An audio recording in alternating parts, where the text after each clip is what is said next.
Oh, hi, ma'am. You cannot film here. Oh, I can't? Oh, we're in a public place. We can film here, actually. No, but this is the public property. I know this is the public property, but the building is closed. Yeah, I could have had you charged with assault last month, pal. You're talking about the past, I'm talking about the present. The present is you have to either turn the sign off or remove the truck. And what happens if we don't? Like, what will the next thing that happen? The bylaw manager's already called the tow truck. We'll tow it off the property. Wow, look at the size of that thing. Yeah, that could easily tow away our big, beautiful billboard truck.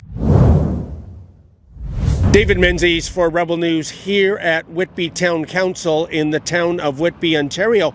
And astute viewers of Rebel News might recall that last month, Whitby's Day of Infamy occurred. Now, what happened, you might say? Well, you're never going to believe it, especially because evidently yours truly was responsible for that Day of Infamy.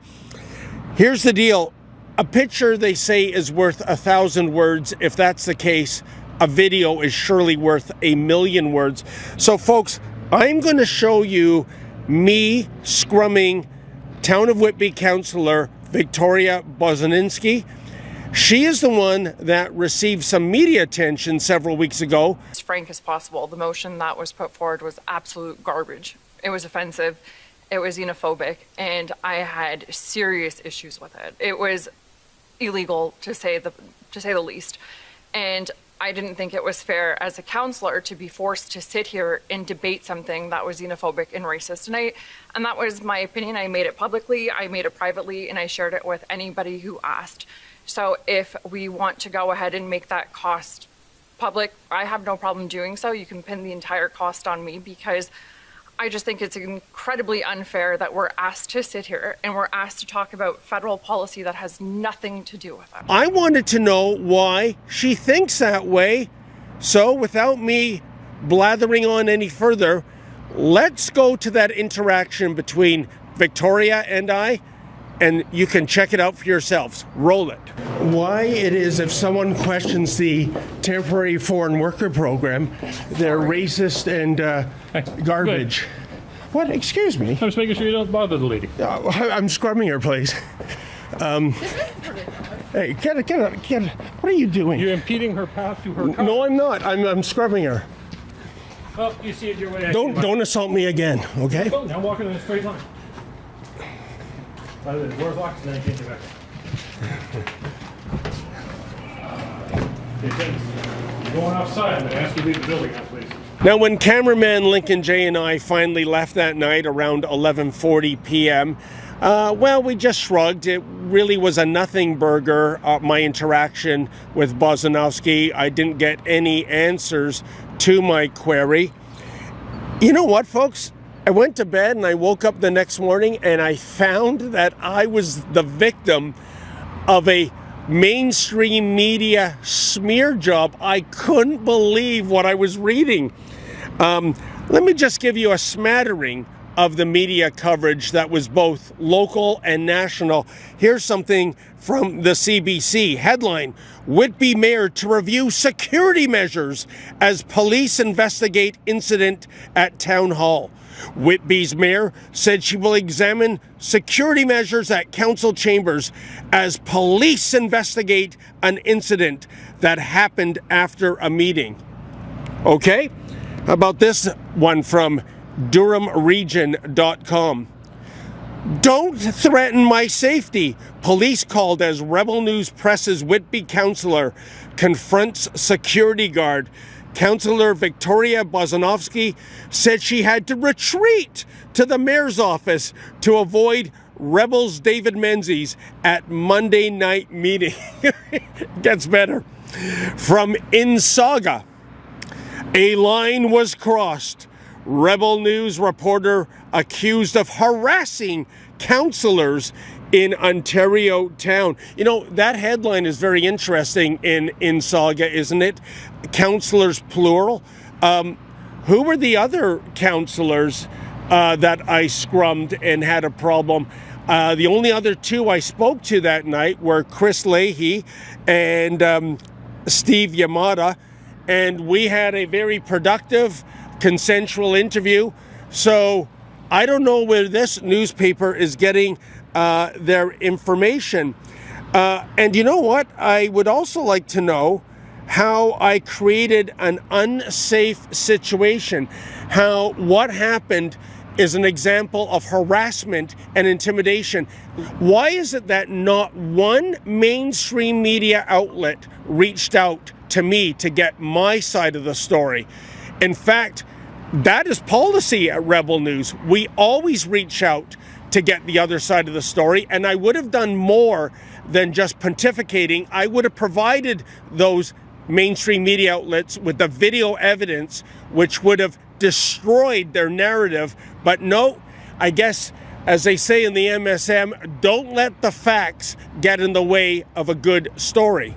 I'll tell you this, the police evidently came here at 11:30, but like I said earlier, Lincoln Jay and I did not leave until 11:40. There was no police cruiser here. The town council was locked down. It was dark. We left. So I'm trying to understand the involvement of the police and when exactly they did come here, if indeed they did come. And by the way, if the police is investigating this incident, assuming I'm the one they're investigating, don't you think they would have called me by now? No, on the contrary, I've reached out to Durham Regional Police, both by phone and email, and it's been crickets. Gee, what an investigation. And by the way, on that note, I want to say what was reported in the mainstream media, courtesy of the Durham Regional Police, and it was this. A spokesperson said Tuesday, officers spoke with a male and escorted him from the building. He was not arrested and no charges have been laid at this time. The investigation remains ongoing, end quote. Well, again, who is this male?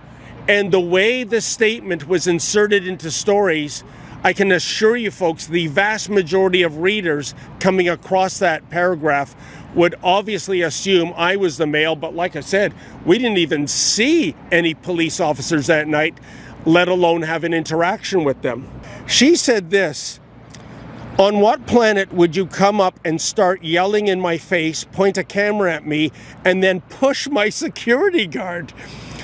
He, the reporter, created a very unsafe situation to the point of where their reporter and security guard making physical contact. You saw the video, folks. I was behind her. I was not in her face. I was not yelling. I was asking in a calm voice. I did not get handsy with the security guard. It was the other way around. So this lying liar just can't stop lying, it would seem. And she goes on to say she had to retreat to the mayor's office, where she remained for some time and later received a police escort home. Really? From whom? Who was the threat? And it goes on, the smear job. Regional Councillor Rhonda McCauley, who was nearby at the time the confrontation took place, allegedly, she had this to say, quote, how the heck are we going to get more women running for politics with this nonsense going on? The sex of Victoria Bozanovsky is irrelevant. I would have scrummed anyone, any species who made that crazy remark about xenophobic, racist garbage if you're against the temporary foreign worker program. So nice try playing the woman's lib card. Oh, hi, ma'am. You cannot film here. Oh, I can't? Oh, we're in a public place. We can film here, actually. No, but this is the public property. I know this is the public property, but the building is closed. So after hours, nobody is allowed to film. Oh, there's a council meeting at 7 o'clock. That's not in our property. This is our property, this side. Oh, okay. We are not related to that. That makes a big difference going like 100 meters, right? Yeah. Hi. How you doing? Oh, I recognize you. You're the guy who got handsy on me last month. So I'm John. I'm the security supervisor for the town of Whitby. Okay. We don't allow advertising without permission on the property. Oh, this isn't advertising.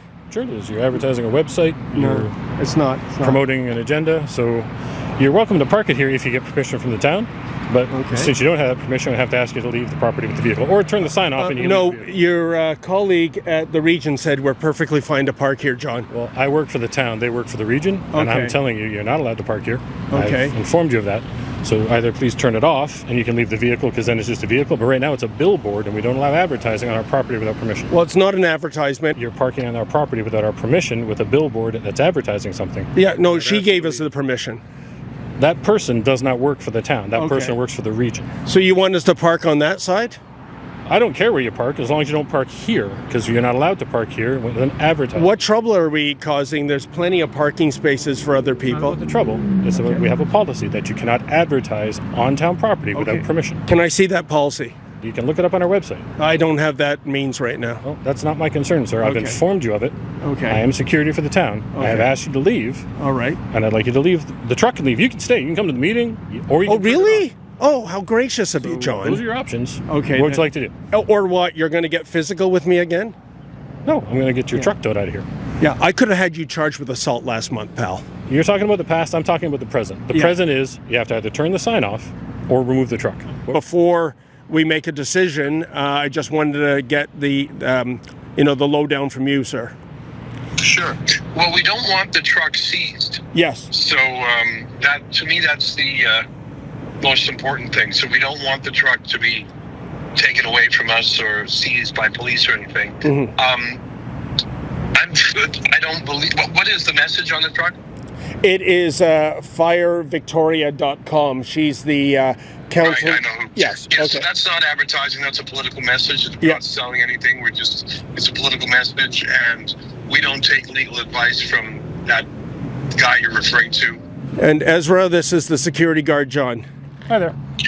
Oh, hi, John. Thanks for taking the call. I know that David is a handful. We love him for that. I know that He's been nothing but polite. Well, that's nice to hear. I'm really glad to hear that. Listen, David was telling me that there's a rule against commercial advertisements, but it's our position that a political message. Maybe I didn't speak clearly. It's not just a commercial advertisement. It's a political advertisement, and we don't allow that on town property. Now, can I ask you what the source of that is? Because this is not a partisan message. It's political speech, which is the highest protected speech in Canada under the Charter. So if you were a private corporation, I'd say, well, private property. But if it's government property, we have a right to have political views there. And I don't want to get offside with the city in civil litigation. I know David can be a handful, but if this is public property, that truck can be there. I understand what you're saying. Is there a law to the contrary you can refer me to? Because I simply don't believe there's a rule against political speech. There's no rule against political speech. As you have said, the Charter protects that. What I'm saying is the town has policies and bylaws in place about election advertising on town property. What happens if we don't move the truck? So the truck can stay if you turn the advertisement off. Right. And what happens if we don't? Like, what will the next thing that happen? The bylaw manager's already called the tow truck. We'll tow it off the property. Okay. Well, we'll drive away before that happens, but we'll stay there until the tow truck arrives. Okay, that's your choice. That's fine. Okay, thanks for taking the time with me on the phone. I appreciate that. Anytime. You have a good night, sir. Okay, cheers. Bye-bye. Folks, isn't it amazing how our freedom of speech, freedom of the press, freedom of assembly when it comes to council meetings, how it's all under attack? And not just from the Grand Poobahs in Ottawa, we're talking about the local yokels here in Whitby, including the security guard who somehow seems to think that a Town of Whitby bylaw trumps the Charter, trumps the Constitution. That is unbelievable. So my orders from my beloved boss, Ezra, is to await the tow truck arrival. And if it comes here, we don't want any shenanigans with our big, beautiful billboard truck being taken away. So we will, Mark will just drive off. We'll go across the street. We'll see if that'll be our third touchdown of the night. Unless, of course, the police tell us we have to take our truck there because they've got some kind of law, bylaw, rule, whatever. I just think this is absolutely shocking and shameful. And it's too bad. We wanted to be in the proximity of the town hall so that we could get people to weigh in on these absolutely outrageous statements, and also this orchestrated smear campaign against myself and Rebel News, that somehow we intimidated and disrupted and harassed a counselor, when I've shown you the video twice, folks. Nothing like that happened. I mean, it didn't even fit the description that Victoria Bozanovsky offered up. So folks, John, the security guard, he wasn't bluffing. He called a big rig tow truck. Wow, look at the size of that thing. Yeah, that could easily tow away our big, beautiful billboard truck, and we didn't want that to happen. So, yeah, you know what I'm thinking, folks? I bet they still have to pay some kind of fee for him to show up there. If you are a taxpayer in Whitby, how do you feel about your tax dollars at work having a giant tow truck dispatched to shut down freedom of speech? Unbelievable. I'll try to flag down the driver and see what he has to say. Hi, sir. How you doing? Were you here to tow away the Rebel News truck? I don't know. Oh, okay.